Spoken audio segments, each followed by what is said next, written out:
TV, turning on your world.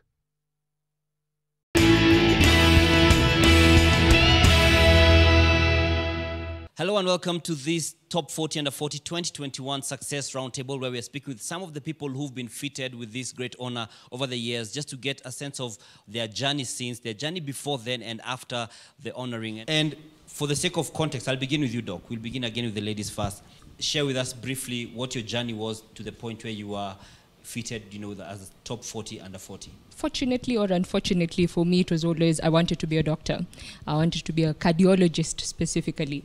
And I worked through most of that until medical school. And then at that particular moment, I realized there was more to healthcare and clinical medicine than what I had grown up knowing. And I ventured into research and development, where we have been involved in vaccine development and drug development. And I think that was part of the reasons I believe I was nominated for the Top 40 Under 40, because at that particular time, we were working on HIV vaccine and Ebola vaccines, something that for me, even as a medical doctor, wasn't aware it was being done within the country. And then just realizing that we are able to make a difference, which is far more reaching than maybe our day-to-day clinical services. A lot of people possibly felt, the people around me felt that we are not very sure she will go very far. So then I decided what I'm going to do, because I wanted to dare to dream that I could be one of the best in the country. So I then put a picture of one of the women I admire on my visual board, Joanne Mwangi. And I always said, one day when I grow up, I'm going to be a Top 40 Under 40 like Joanne Mwangi. And because a lot of people were then looking at my idea thinking, this idea called Supermama, is it for fun? How far will it go? What are you trying to do? I dug deep and told myself I have what it takes, even if at that time the people around me and circumstances were not going in that direction. I believed in myself, and eventually 2 years later, I ended up being a Top 40 Under 40. So for me, it was the journey of dreaming that is possible. You don't have to be in business for 10, 20, 50 years for you then to get on that level. I wanted to believe in myself, even if my business was under 10 years at that time, that I had what it takes. I felt like there was a gap in the market, and I began doing it myself from home, and I started baking. I was like, okay, this is going well. People come home and appreciate what I'm doing. And then I just started selling them, and at the same time I was in corporate. And then I just said, let me take the risk, and people are appreciating this product, so why not?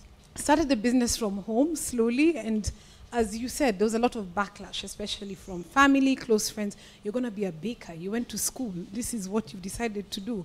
And I just, hard-headed, spearheaded, and I went for it. And and a few years later, I opened a French bakery and restaurant, because I also felt there was a gap in the market for French baked goods, which they are the originators of baked goods. So dared and brought that on, and later on, I didn't know it could inspire people. Yeah, I think I got there because I have fought in an industry that is not very forgiving, and managed to be there and also to inspire others. Having made a film that won a crazy amount of awards across the world. From when I was 17 all the way to 23, I had been doing odd jobs here and there for different productions. But I knew that I wanted to start my own. And so I created this TV show and shopped it around for almost 2 years. And then in 2013, eventually, someone bought it. It was called Young Rich. And what it did is it profiled young Kenyan entrepreneurs below the age of 40 who had achieved substantial growth in their businesses. And at the time, it went on national TV, and by the time I was on Top 40 Under 40, I think I was about 8 months in. So I had done weekly, so it was quite a few people we had profiled. But interestingly, when the show came out, it got a lot of international attention. So the Sydney Morning Herald came calling, CNN came calling, BBC, and I think from that is where they picked me up for Top 40 Under 40. Christine. Yes. What has the Top 40 Under 40 kind of done for you in terms of your business and the environment within which you work, etc.? It gave my business a lot of credibility. Number two, as a business owner, it gave me a lot of confidence, because then I felt, if I can do Top 40, there's nothing else I cannot do. Eventually, a lot of regional awards came. it's been a season of a lot of good things coming out of the top 40 opened the door, and I believe after that, a lot of people were able to see the things that we do. Supermamas is a marketing platform, but then it's also an empowerment platform to empower mothers to be the best they can be in their personal lives, in their professional lives. The best thing it did for me was open my eyes, because I think also within the science field, we tend to stick to one lane. And then it's, I'm doing this for the people. I really don't feel the need to explain to you what I'm doing but now, once I was put on that spotlight, I started getting quite a lot of questions. What is vaccine development? When did you start doing this? Is it even legal? Why are you doing this in Kenya? And I realized there was a huge gap, even among my doctor friends, that I felt now the need to be able to feel. So I've actually participated in a lot of panel discussions within my field, that is to fellow doctors and also outside. And it has also helped me to be able to provide more mentoring. Without the top 40 under 40, I would still be maybe in my lab somewhere or in my office doing my work and thinking. Just being a geek. Yes. I don't need all of you to know what I'm doing because it will come out somewhere in a publication. But it has shown me that being able to talk about our work and being able to provide a bit of more enlightenment about STEM and the research field is actually inspiring quite a lot of people. For me, I think it's just being able to be taken seriously by the corporate world, because what we do, yes, we're filmmakers, but we also are the ones who make the corporate videos, are the ones who make the adverts that you see on your TV. So we do interact with the corporate world. And for a long time, it used to be very intimidating because we have grown up knowing that when you dress in a certain way, then you're not a serious person. And then we used to have to dress up, which is put on a suit to go into these meetings. And I really always felt so uncomfortable. And so when you start to show up on such platforms, people start to take, notice. When you start winning international awards, people start to look at you differently. And then that helps our agenda, which is to really push for the creative economy to be taken seriously, As it is, the film industry, we are fighting for film policy so that we can be able to be in a space where there's some sort of plan, like if you look at all the other industries that are important, they have a framework of how things should run. I think for me, the first thing that really came very quickly was the credibility. I was very young at the time and first year in business. But then also on a personal level, a few people on the list on my year 2014 reached out to me. So I would say a lot of the success that we have now can be almost directly contributed to that listing then and the credibility it gave us. And that recognition also does encourage you a lot to just keep pushing. Doc, we've talked about the different before the top 40, then after. And for you, what would you say are some of your key lessons? Like if you were to draw key lessons from your journey altogether, what would it be? It can inspire anyone. And I think a lot of us, we tend to shy away or shrink ourselves because we tend to have certain aspirations and believe until I am here or until I do this, then I'm not it.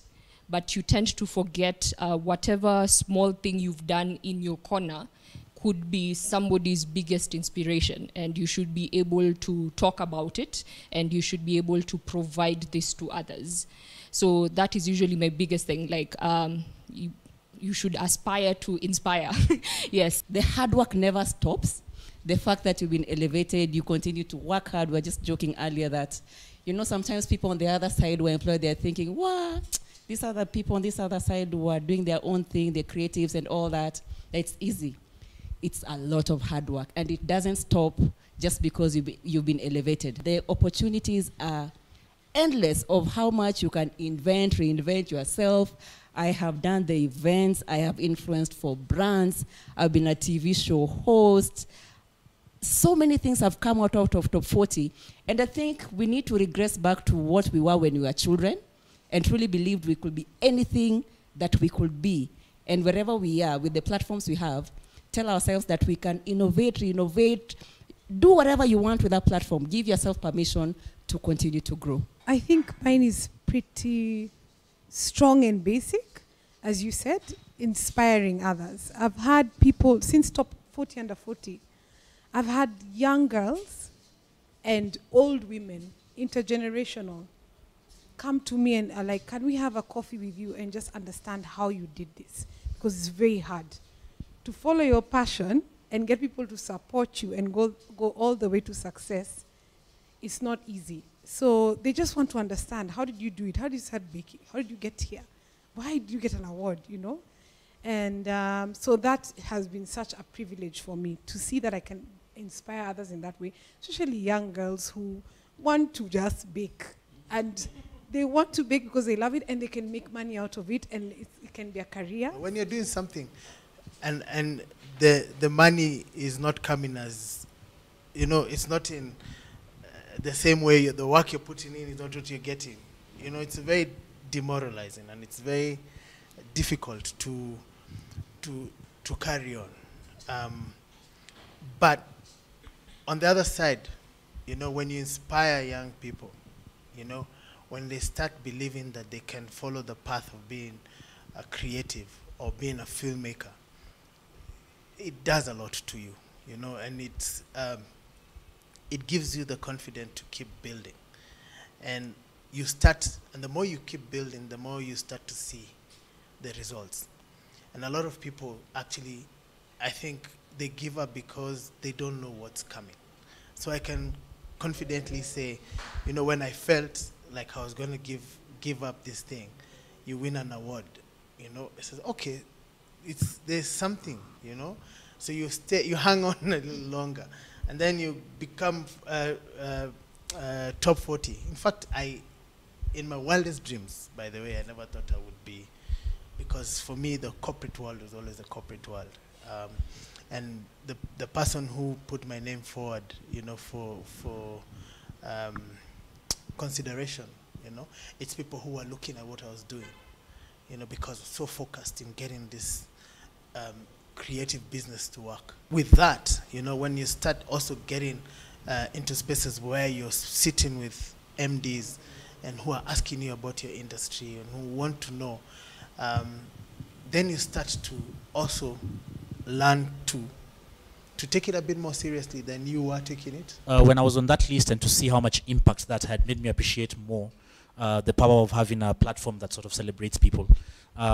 It's, you know, again, as I mentioned, the credibility was huge, and just to see the spillover effect made me be a bit more intentional about my own platform that I have that celebrates people.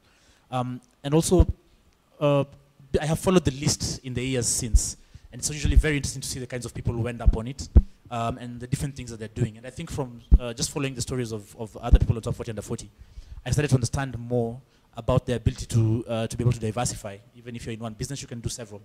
And you know, as a result of this, I ended up setting up several other businesses. So I own a nightclub in the CBD, for instance, called Number 7. We got, yeah. There's a huge, nice party there tonight. You know, got into farming as well. And I've been able to actually reach out to quite a number of people from the previous lists and meet up with them, have coffee with them, discuss with them some of the interesting things that I picked up from their feature. So it's been interesting in that sense for me, just to appreciate what I do more and to be able to also learn about diversification.